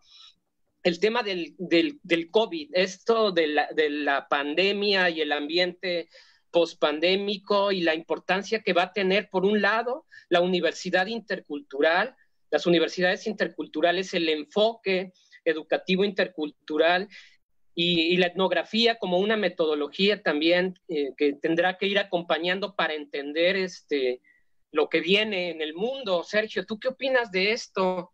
Sergio, ¿cómo ves? ¿Qué viene para la etnografía? ¿Qué viene para las universidades interculturales? Sus nuevos retos en este mundo todavía pandémico. Yo creo que nos faltan muchos meses, pero lo más complejo que va a ser el ambiente de la pospandemia. ¿Tú qué opinas de eso, Sergio? Bueno, pues igual yo, la verdad que no sé qué va a pasar, ¿no? Pero yo sí te puedo decir lo que pasó, ¿no? O desde mi opinión, lo que pasó con la irrupción de este virus del COVID-19, que de alguna forma yo creo que sí puso como en tela de juicio esta desigualdad histórica, socioeconómica de nuestro país, no únicamente de México, yo creo que de muchos lugares y países del mundo, puso pues en evidencia esta desigualdad, ¿no? que prevalece en muchos contextos, tanto urbanos como rurales, ¿no? Me parece que la desigualdad anteriormente o erróneamente se podía pensar que únicamente podía estar situada en un contexto rural, ¿no? Sin embargo, también nos dimos cuenta de que esta desigualdad también está presente en un contexto urbano y no únicamente en un nivel educativo. También hay una desigualdad en el nivel superior o incluso en posgrado, ¿no? Algo que me llamó mucho la atención es cómo nuevamente enfrentarnos a esta incertidumbre y a partir de esta incertidumbre, cómo comenzar a reinventar, ¿no? A replantear las formas de llevar a cabo, de implementar la educación en estos contextos educativos. En ese sentido, me parece que el papel de la interculturalidad o de la educación intercultural sí tiene un papel fundamental, ¿no? Sobre todo en la creación de nuevas formas de relación con esta cotidianidad que nosotros estamos enfrentando. Sobre todo creo que nos estamos dando cuenta que de alguna forma quizás en el ámbito educativo es donde tenga mayor presencia, pero también en el ámbito de la salud, como decía Esteban hace un momento, ¿no? Yo creo que también él nos podía dar un punto de vista con relación a esto, porque creo que en la formación de estos nuevos profesionales para las universidades interculturales sí tendrían que estar apostando a estas nuevas formas de comunicación en un contexto comunitario. Es decir, no es lo mismo hacer una charla, ¿no? Desde un punto de vista científico a hablar realmente con los pobladores de una comunidad, ¿no? Yo creo que hay iniciativas importantes, ¿no? que también se han menospreciado, ¿no? Finalmente, la idea, como algunos han mencionado y como algunos ya han abordado, finalmente el cuidado está recayendo en el ámbito individual, cuando en muchos contextos comunitarios es más el sentido colectivo. Ahí yo creo que también tendríamos que apostar hacia estas nuevas formas colectivas del cuidado de la salud, y también no únicamente el cuidado de la salud, sino también para la construcción de otras formas educativas que se van a gestar y que se van a ir gestando a lo largo de estos años quizás, ¿no? Entonces yo creo que estamos justamente como en un parteaguas nuevamente, ¿no? Como ha sucedido a lo largo de la historia. Creo que estamos en un parteaguas para replantearnos estas otras formas de relación, estas otras formas de proponer una educación, una salud, ¿no? O incluso unos nuevos sistemas de relación, ¿no? entre los sujetos y las culturas. Sí, tremendo, ¿no? Porque creo que nuevos retos vienen para las universidades interculturales en ese sentido, por todo lo que has comentado, y creo que también se van a tener que abrir forzosamente nuevas líneas de investigación para entender todas las problemáticas y sobre todo, yo aquí retomo nuevamente la cuestión del método etnográfico. En este momento estamos viendo que la explicación de la pandemia está siendo casi desde la matemática, desde la estadística. Bueno, por supuesto, quienes lo han trabajado este asunto, pues lo analizan ahí, pero va el gran reto también para antropólogos, creo yo, sociólogos, para gente de la historia, de las ciencias sociales, la ética igual, ¿no? Las ciencias humanas, pues va a ser la comprensión de lo que está pasando y de lo que viene. En ese sentido, yo creo que tenemos un gran reto desde las universidades interculturales y entonces necesitamos seguir haciendo todo acercamientos teóricos. Tenemos que utilizar calidoscopios forzosamente, ¿no? Para desfragmentar también todas las realidades, para entenderlas, ¿no?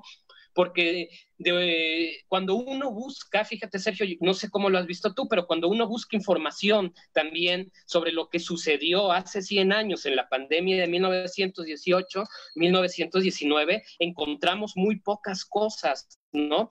Y creo que uno de los grandes legados y por lo tanto de los grandes retos de las universidades interculturales, y aquí retomo lo de la generación del conocimiento, va a ser que utilicemos metodologías etnográficas, ¿sí? Propuestas teóricas que vengan desde la sociología, desde la antropología, cruzadas por la transdisciplina, porque eso es importantísimo, que expliquen la pandemia. De otra forma nos vamos a quedar con los datos, con los números fríos, ¿no?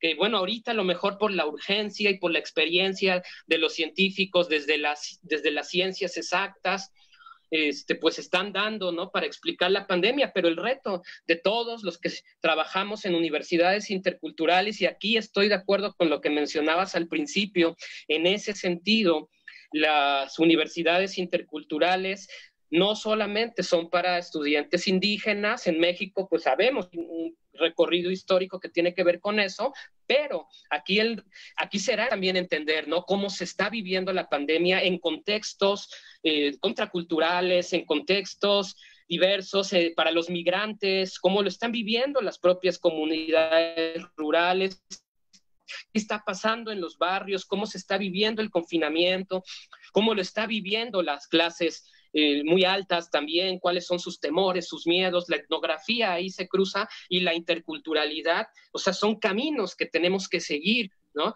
Entonces, yo quisiera invitar también tanto a los autores que nos acompañaron como a quienes nos escuchan, están trabajando o no en universidades interculturales, a que se acerquen también a todas las propuestas teóricas provenientes desde las ciencias sociales, desde las ciencias humanas, para explicar lo que va a venir, el ambiente pospandémico, que va a ser tremendo, de grandes efectos económicos, pero también de muchísimos efectos dramáticos y drásticos en las percepciones de la gente en términos generales, ¿no? Creo que tenemos un gran reto, pero bueno, Sergio, ¿qué te parece si pasamos con las preguntas? Porque hay varias preguntas en el chat, hay varias preguntas en el Facebook, afortunadamente hemos tenido una buena participación de gente y creo que vamos a escucharlos, ¿no? Que hay preguntas. Entonces, José Gabriel, te paso el micrófono si quieres. ¿Quieres decir algo, Sergio? Adelante, adelante. Sí, perdón, sí.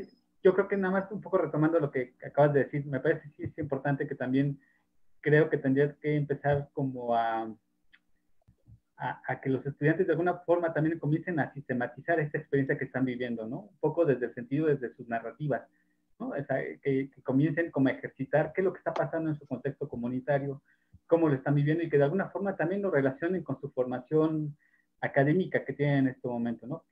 Cómo transversaliza el contexto o el asunto de la interculturalidad y de la etnografía, ¿no? Yo creo que esto sí nos daría como muchos elementos para que posteriormente no únicamente se analicen los datos duros, ¿no? Los datos fríos que nos pueden presentar después de un evento como el que estamos viviendo actualmente, ¿no? La narrativa, las experiencias, finalmente yo creo que puedan aportar también muchos elementos para poder comprender una realidad de un momento histórico como el que estamos viviendo actualmente. Y bueno, también un poco quizás mencionar que también podríamos abrir las preguntas también para algunos de los autores, ¿no? Quizás algunos de los autores que nos acompañan, que también se animen a poderlas contestar. Sí, claro, por supuesto. Sí, adelante. Y sí, José Gabriel, te pasamos el micro para si nos puedes apoyar con las preguntas en el chat y en el Facebook que hay, porfas, y también si los autores nos quieren apoyar contestando, adelante. Así es.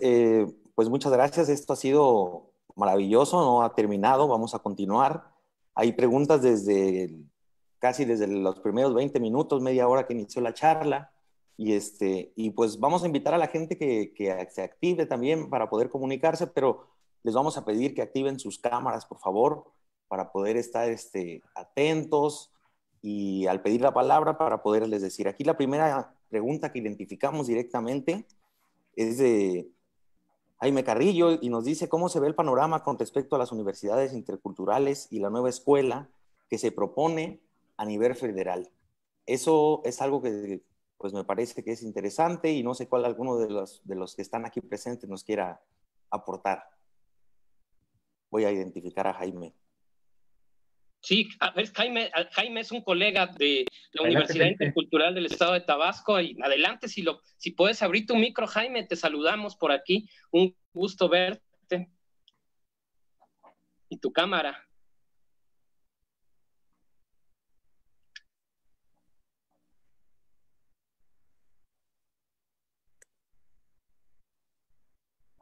Listo, Jaime, está invitado. Ahora sí, para que participes.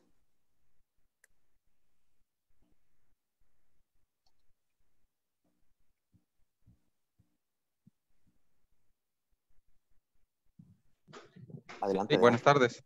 Buenas tardes. Sí, bueno, Felipe y Sergio. Sí. Hola, Jaime.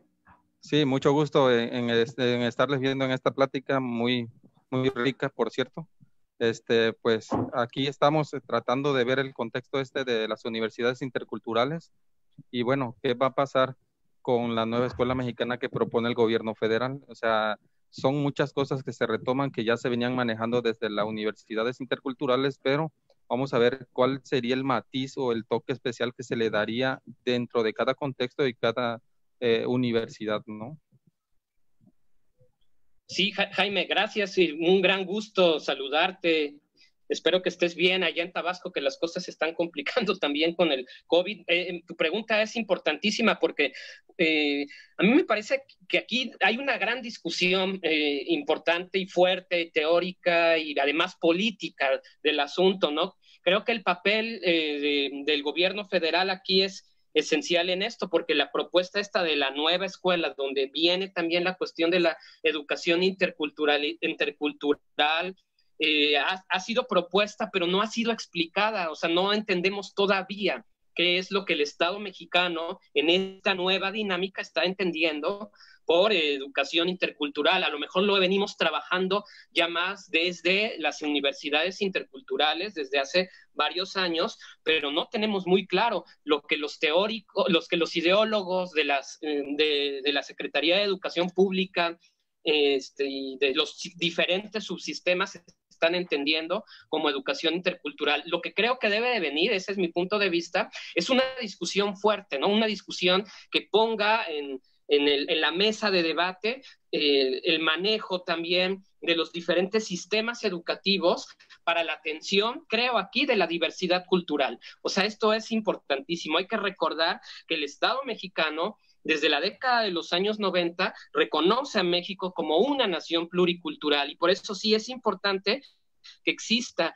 una aplicación del enfoque intercultural en todo el sistema educativo mexicano, ¿no? Pero creo que no todos sobre todo los políticos no lo tienen muy claro y más bien lo están haciendo desde una perspectiva tanto folclórica como hace rato comentaba Esteban. Así que lo que viene es una discusión sobre esto, ¿no?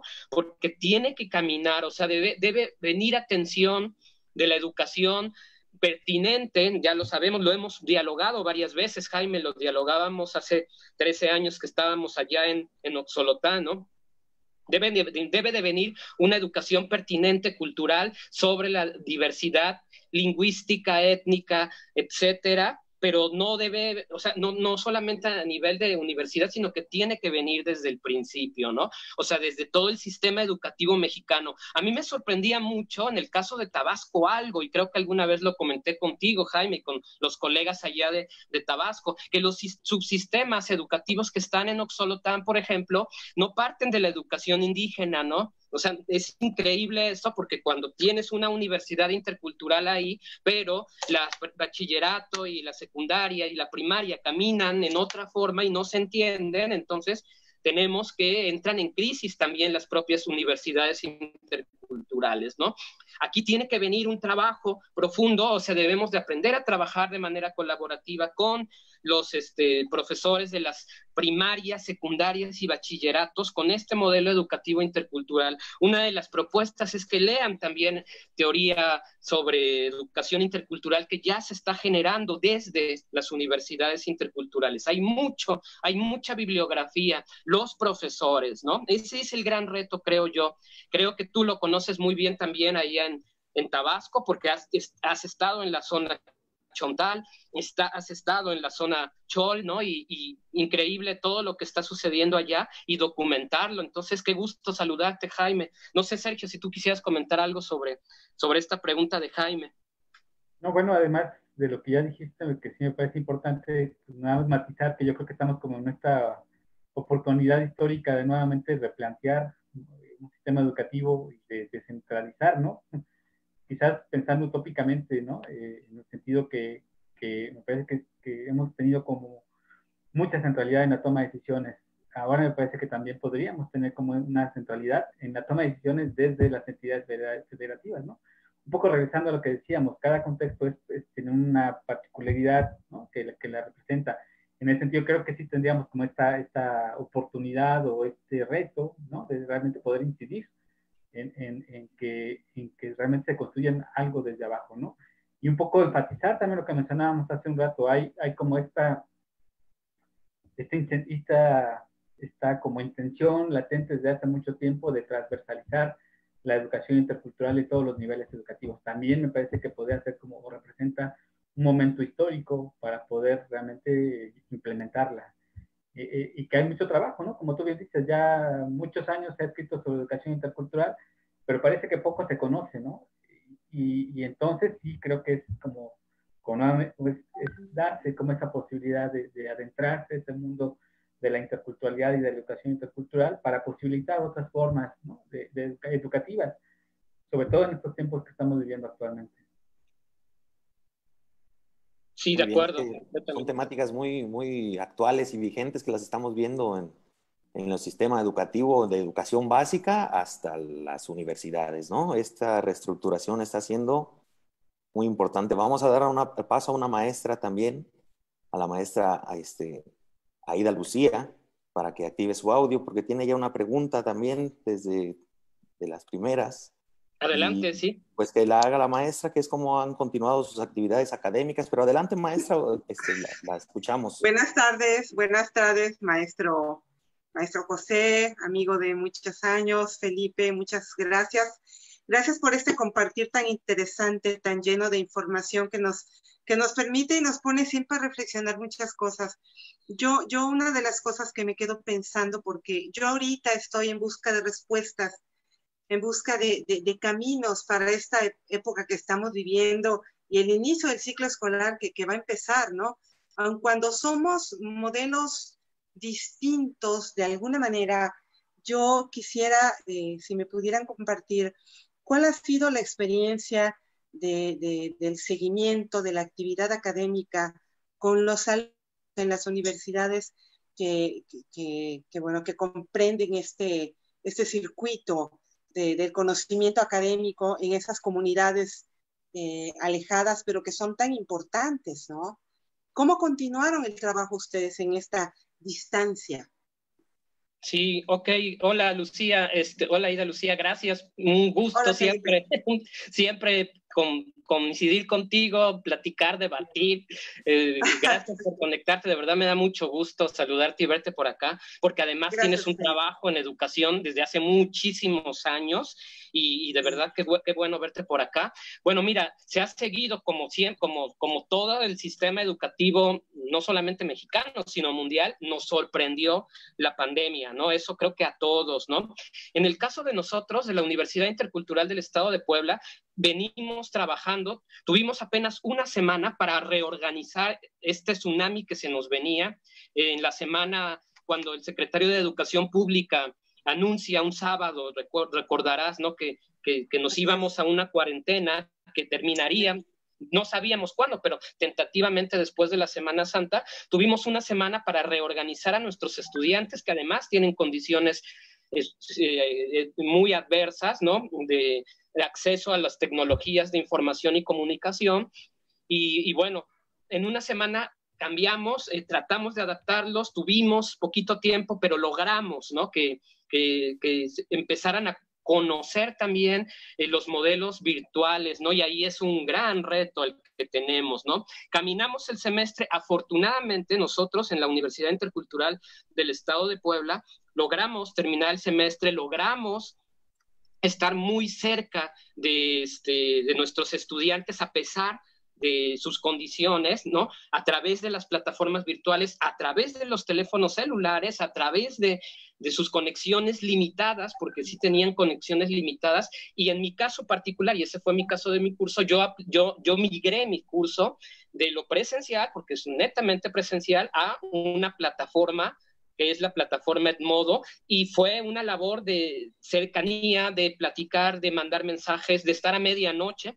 No sé, me imagino que tú también, porque ya lo hemos comentado, pero esta pandemia nos ha hecho trabajar a las 2, 3 de la mañana, 4 de la mañana, 5, 6, sin descanso. O sea, yo de verdad quiero un descanso en estos días, pero hemos estado trabajando mucho porque yo creo que la labor, por ejemplo, de nosotros profesores en las universidades interculturales es de muchísimo compromiso. No podemos dejar que nuestros estudiantes dejen o vayan a claudicar porque ha costado mucho trabajo la construcción de este modelo educativo intercultural de 16 años, ¿no? Entonces y muchos mis compañeros, yo sí te puedo asegurar que mis compañeros están en el pie de batalla, los de la unidad académica donde yo estoy, los de la unidad académica de la sede norte de nuestra Universidad Intercultural, y sacamos los cursos. El reto viene ahorita, estamos trabajando en eso, estamos viendo la posibilidad de los contenidos. En mi caso, bueno, afortunadamente yo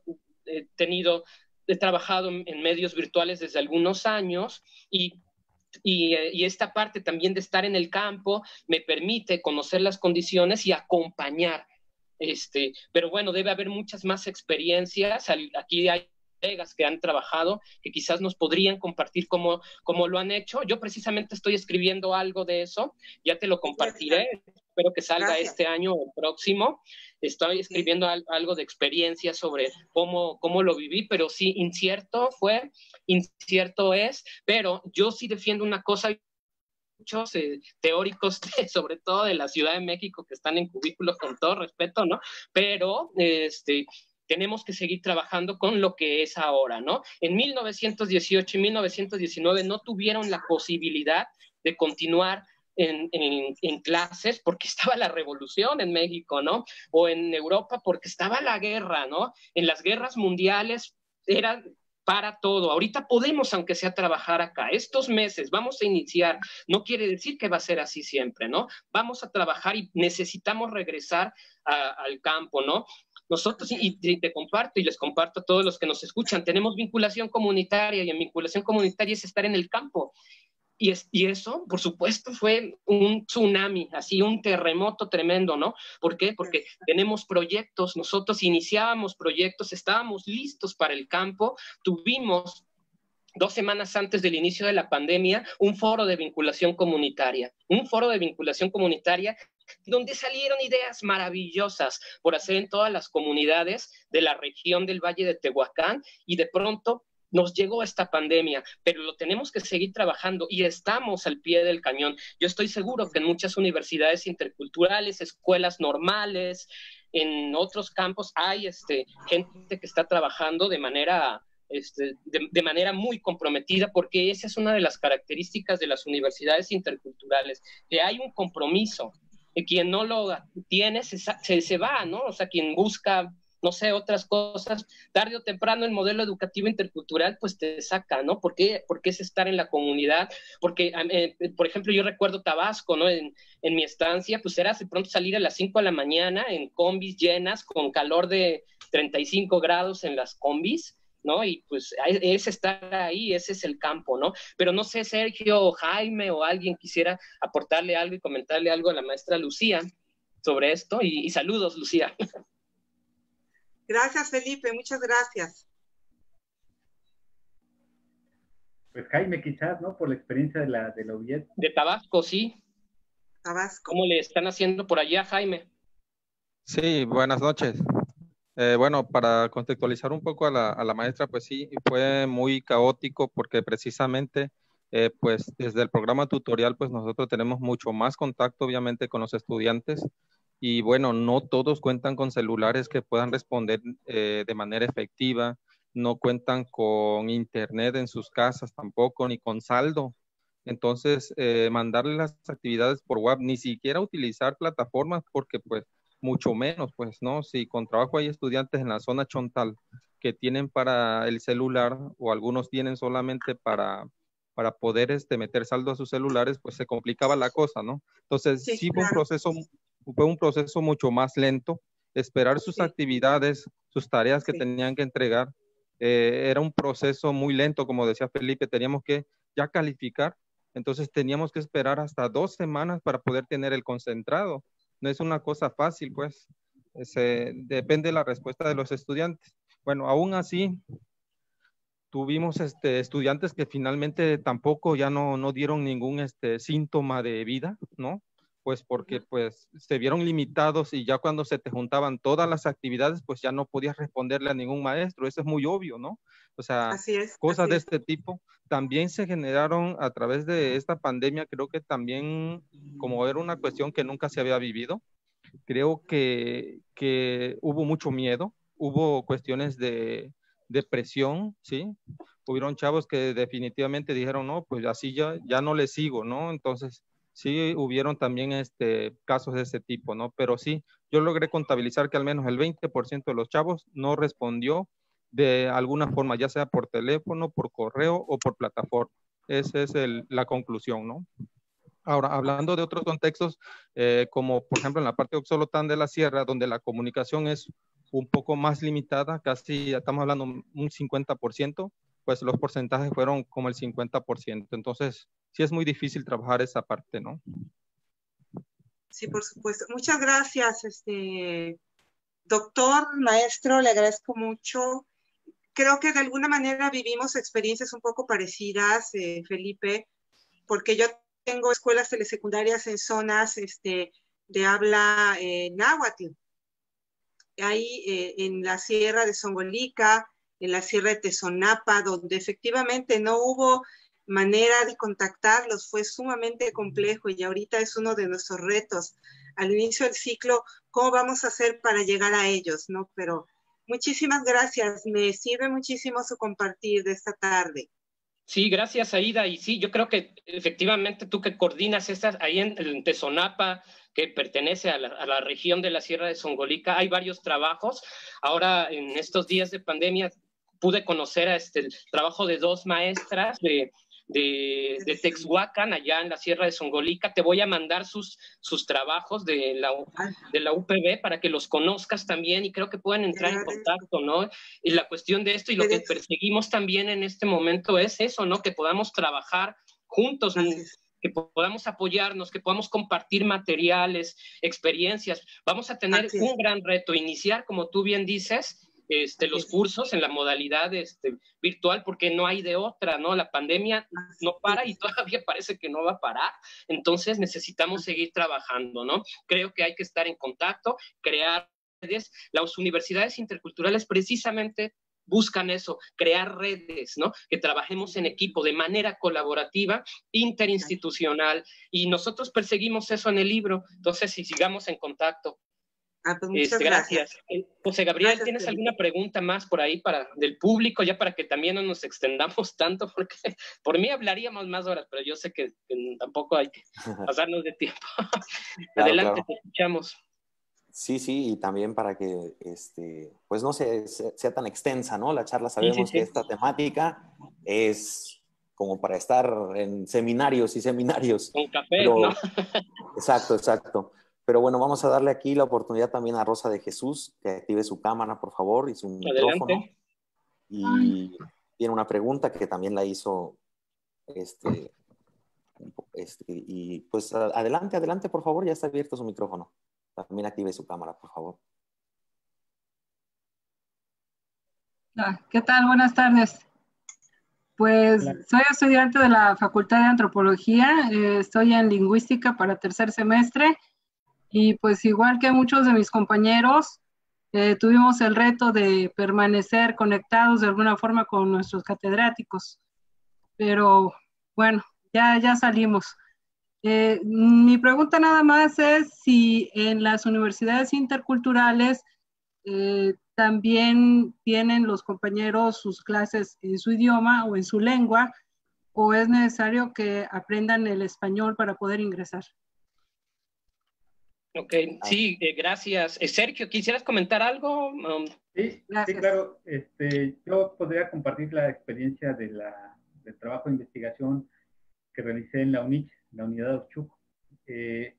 Ahí los estudiantes tienen, como todas las universidades interculturales, tienen en el mapa curricular tienen un eje lingüístico, y dentro del eje lingüístico está la enseñanza de las lenguas maternas, ¿no? Como asignatura.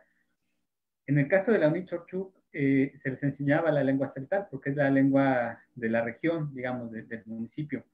Pero, ¿qué pasaba cuando habían estudiantes que no hablaban de celtal?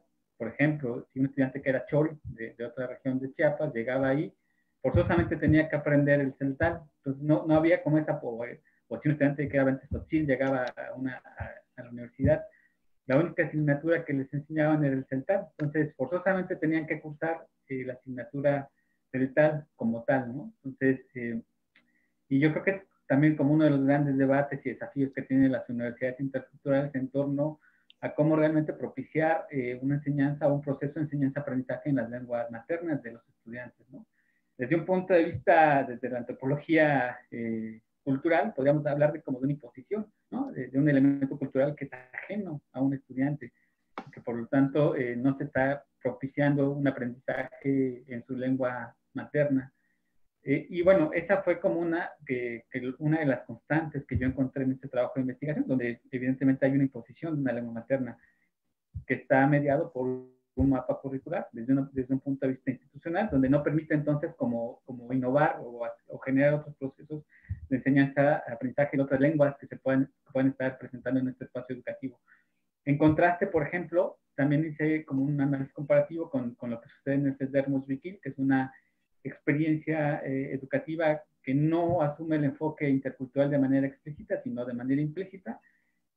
Ahí los estudiantes también tenían la particularidad de ser de un contexto rural o indígena, y la mayoría también eran hablantes de lengua indígena.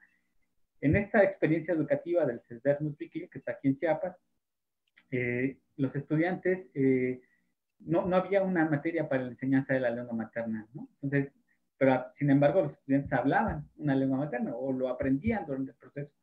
La diferencia era que era a partir del encuentro con sus compañeros de clase y de grupo. Entonces era más un proceso experiencial, ¿no? La experiencia jugaba un papel importante para la enseñanza y para el aprendizaje de la lengua materna. Entonces los estudiantes que no hablaban a veces una lengua indígena, en el encuentro con sus compañeros o con los docentes, aprendían una lengua indígena. Entonces, por ejemplo, en este ejemplo que les acabo de poner, podemos ver fácilmente cómo hay una construcción desde arriba, ¿no? Como una parte institucionalizada de la educación intercultural, y por el otro lado, cómo hay una propuesta desde abajo, desde una propuesta que pretende ser constructivista en el sentido de que aspira a crear los conocimientos y los aprendizajes desde la experiencia, ¿no? Ese es, digamos, como un panorama general, y me parece que en todas las universidades interculturales hay un mapa curricular donde la enseñanza es más desde un punto de vista institucional. Por lo menos esa es la la experiencia que yo he podido conocer. Sí, de acuerdo, Sergio, muy interesante esto que mencionas. Así es, así es. También no quisiera yo dejar de pasar a los colegas que están visitando desde Facebook, también algunos comentarios, nada más, simplemente algunos saludos, algunos de verdad que muchas gracias a todos los que están asistiendo por ahí, y pues a Carlos Giovanni, que dice que excelente, a José Luis Gutiérrez, que genial, que qué bueno que se hagan estos foros, saludos amigos, Libel Ulamart, que sí, que es un reto todo esto de la vinculación comunitaria, la etnografía, debido a la contingencia, dice Maile Pierre, Araceli Mata, felicidades también por la construcción de esta obra. Vaya, hay muchas felicitaciones, los invitamos también a que puedan ver después, posteriormente y con calma, esta retransmisión en la página de la Casa de la Cultura. Y pues también de este lado, Felipe, Sergio, ya en la confianza, puedan seguir viendo los comentarios en el chat, las preguntas. De verdad que quisiéramos darle foro a cada uno, nos invita incluso a la Casa de Cultura, el foro para todos los autores, porque pues es complicado, ¿no? Que todos tengan un espacio y cada uno tiene una temática importante y un contexto muy distinto, ¿no? Entonces, no quisiera yo también despedirme sin antes, pues, de verdad que agradecerles a nombre nuevamente, pues, de Casa de Cultura y a nombre de 271 también, que es un colectivo que está reactivándose. Estoy seguro que estamos trabajando fuerte para que esto tome forma. Entonces, le quiero compartir esta pantalla, doctores, para que ustedes puedan ver una pequeña obsequio que nos dan de parte de Casa de Cultura. Así Muchas que, gracias. Pues es un gusto para mí, realmente, a nombre de la Casa de Cultura de Córdoba, ¿no? Jorge Cuesta, que les otorga el presente reconocimiento al doctor Sergio Iván Navarro Martínez por la brillante participación en la charla caleidoscópica, como fue denominada, y en un debate virtual a propósito del libro Caleidoscopio Intercultural, realizada virtualmente para Córdoba y el público en general. Fue grandioso recibir de todo nuestro país, y seguramente que se está siguiendo la transmisión, que esta es una maravilla de las redes por más lados. Viva la magia de la cultura, y firma el presidente de Casa de Cultura, el maestro Raúl Tobar Hernández, y el director, nuestro amigo, que siempre le agradecemos que nos dé este espacio y demás facilidades, Alberto Ochoa Domínguez, que es el director de Casa de Cultura. Y pues muchísimas gracias, doctor Sergio Navarro. No, muchas gracias a ustedes por el espacio. También, pues no vamos a dejar sin más, aunque es de casa, muy querido y amigo, pues también le vamos a otorgar, pues sí, como no, esta ocasión fue distinta la participación. Así que, pues con las mismas palabras y todo, simplemente también para hacerlo de manera virtual y oficial a nuestro amigo el doctor Felipe Javier Galán López, y con la misma leyenda a cada uno de ustedes. Gracias, gracias.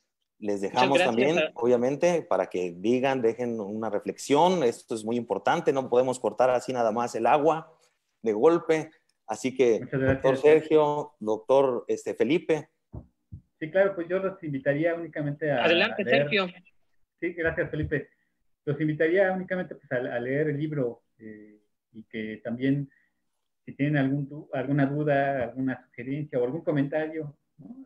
Igual estamos en la mejor disposición de poder entablar una comunicación y un diálogo con ustedes, ¿no? Me parece que ya se copió el link del libro en el chat, entonces está disponible, es descarga libre, y lo pueden consultar sin ningún contratiempo. Y muchas gracias por el espacio, les agradezco mucho. Gracias, Sergio. Gracias. Sí, yo también igual, invitarlos a que lo lean, a que nos den sus opiniones, a debatir. Creo que eso es lo más importante, que cuando sale un artículo, un capítulo de un libro, un artículo de divulgación, pues en estos tiempos se comparta, se lea, sirva, no como antes, que de pronto salía un libro y era para una solamente para un conjunto de personas, ¿no? En ciudades como Córdoba esto sigue pasando lamentablemente todavía, ¿no? Que hay grupos, y todavía me parece que hay grupos en Córdoba, en ciudades, no sé, allá en Chiapas, pero sí puedo hablar de Córdoba, donde hay grupos que sí quieren seguir controlando toda la cuestión cultural y no acceden a estas formas, ¿no? Esta es nosotros, Sergio y yo, desde el principio cuando hablamos del libro, pensamos en acceso libre para todos, ¿no? Que lo lean, que nos critiquen, que nos hagan sus señalamientos, eso es lo que queremos, ¿no?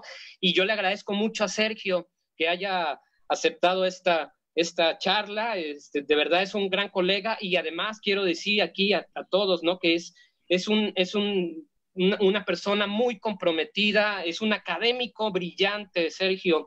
Él no lo dice mucho, pero es premio Gonzalo Aguirre Beltrán. Eso no es fácil, de verdad, es un gran premio y es una gran persona. Para mí siempre ha sido un gusto poder colaborar con él en artículos, en diálogos, en charlas también, ¿no? Y pues agradecerte mucho, Sergio, este diálogo. Agradecerles a todos los que se conectaron. Ya casi llevamos 2 horas y creo que si nos dejaran más tiempo seguiríamos. Pero ya no. Gracias a la Casa de la Cultura también. Gracias, José Gabriel, que de verdad ha sido todo algo muy emocionante poder hacer estas charlas virtuales. Y un abrazo. Cuídense todos, por favor. Saludos. Pues muchísimas gracias, ¿no? Gracias a todos los que se suman, a los que participan, a los que se involucran, y pues este espacio agradecemos que siga abierto. Vamos a seguir con muchísimo entusiasmo, con más ganas, y pues vamos a terminar aquí nuestra transmisión en vivo de Facebook para que y la próxima semana hay un anuncio, ¿no? Antes de detenerla, sí, antes de detenerla, el próximo miércoles, como ya estamos haciendo costumbre, tenemos la presentación. Esta vez no nos dio tiempo de hacer nuestro diseño, pero lo vamos a subir, ya saben, en las redes, para que ustedes lo puedan consultar, pero la invitación es para ver a nuestro amigo, el maestro Salomón, que ya está animado, ya va a participar en su actividad. Y pues para todos los que nos interesa, nos involucra esto de las cuestiones de la cultura, la gestión de las actividades culturales, los gestores, al público en general, pues también cómo obtener ingresos y demás. Él tiene algunas ideas muy claras, muy precisas para este tipo de actividades, y que también lo que hemos querido es hacer un abanico grande, ¿no? Empezamos con los olmecas, con inspiración en la burbuja, que fue también muy bonito, fascinante. En esta ocasión el tercero ha sido genial. Desde mi postura y mi visión de profesor, de maestro, pues ha sido muy enriquecedor, porque creo que esto hay que irlo construyendo desde todos los bandos.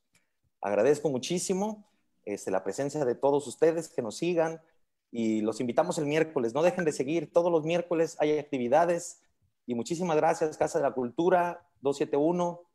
Un abrazo a todos. Ahora sí detenemos esta transmisión de Facebook. Muchas gracias.